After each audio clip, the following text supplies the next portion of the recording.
bottom rocket, okay? A nuclear reactor in space? Yes. Isn't that dangerous? No. This is all Russian design, Russian science. The same people who designed Chernobyl.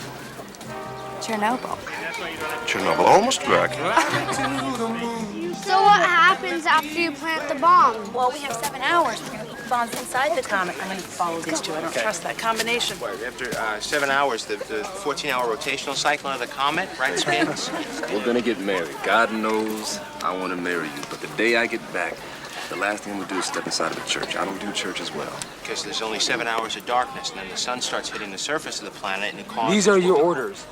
Upon first entering Earth's atmosphere, proceed immediately up the exterior of the mothership. It's gonna, when the sun hits the surface, there's gonna be explosive outgassings that are very dangerous. Gus, he's 7. Brittany. You boys were what, 4 and 6 when I went to the moon? Now, you saw me go into space 7 times, did you? Eh? I came back every time, didn't I? Your mother and I used to play a game when she was still alive. Now, the game was, if there was a chance I might not be coming back, she wouldn't say it and I wouldn't say it. Okay? Yes, sir. Yes, sir. Hey, Fish. Hey, Mitch. How about a beer? You remember my boys, don't you? Steve and Dwight? Of course I do. Gentlemen, welcome to Houston. Thank you. Let me steal your old man for a second. Can I take your picture, please? Thank you. So, what do you think of the crew? Heroes all. It's the finest group I ever had the privilege of working with. Yeah. Off the record. And Well, they've been trained in ways I'll never understand. They're smarter and better shape than we ever were in the old days. They're sober, serious. I guess I'd be a little happier about this whole thing if I thought that they were as scared as I am.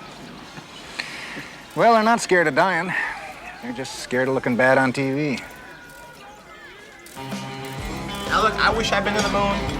I got respect for everybody who's gone to the moon, but this mission ain't going to the moon. That's right. Frank Gifford, he was a great football player in his time, but if he played now, he'd get his ass busted. That's right.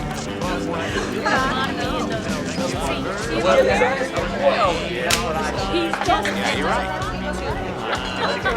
All I'm saying is the moon did not have a rotational cycle of 14 hours. I mean, we only have 7 hours of dark when the sun's not up to land on this thing. It was light when he landed.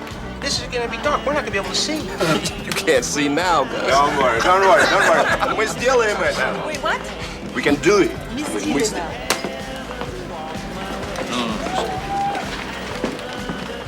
I woke up this morning and I realized none of you want me here. You don't even really know who I am, which is okay. I walked on the moon, but I didn't belong to you, I belong to your daddies. Now, if I ask you to ask your daddies what I meant to them, to explain to you what I'm doing here, that's only gonna make things worse. So, what do we do?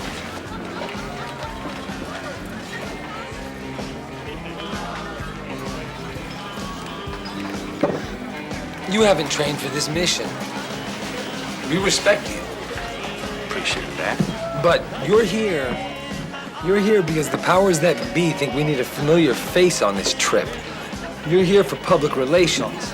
I'm here because the powers that be know that I'm the only person on this mission who's ever landed on the moon. And I have 500 landings on aircraft carriers. We've trained On flight simulator, right? And this, it's not a video game, son. It really isn't. It really isn't. No.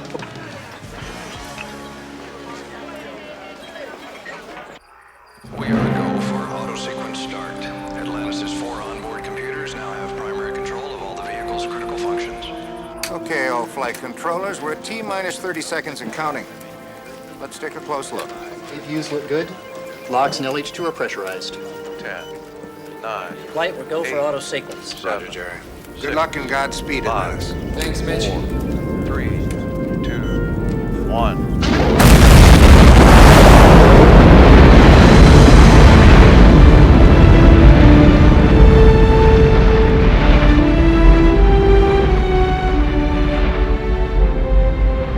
Propelled by 500,000 pounds of liquid fuel, the shuttle crew heads toward their initial destination. When the crew enters the Messiah, they will find a payload of 8 nuclear devices that will eventually be used to blow up the comet. The Messiah itself will be powered by an experimental nuclear propulsion system that was originally created for a very different purpose. That program was called Orion.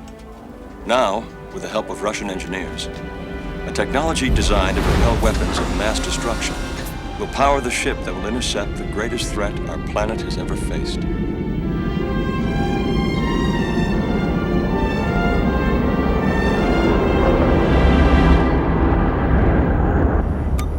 Orion burn in 10, 9, 8, 7, 6, 5, 4, 3, 2, 1, 0.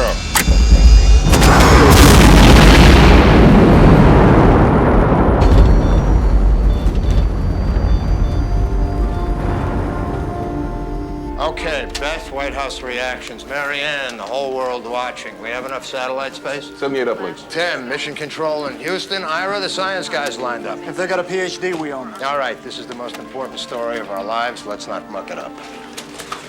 Stuart, what about me? You're on the anchor deck, and you could have been there a lot sooner. What are you talking about? You know what I'm talking about. Don't ever hold back a story from me again.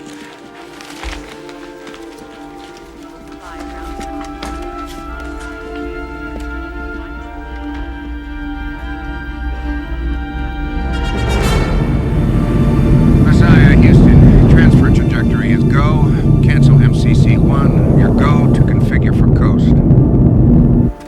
Roger, Houston, we're looking good here.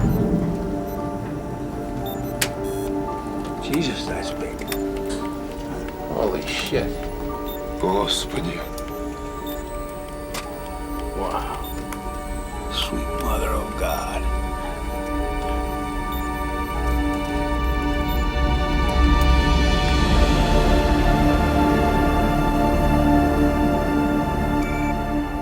All circuit breakers are open. Master arm is off. Roger. And the detonator system is safe.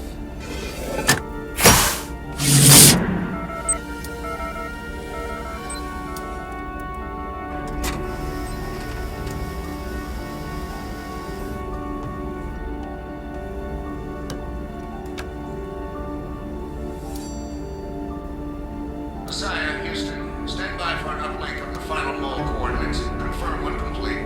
Wilco, Houston. Hey, how's it coming? Loading first nuke now.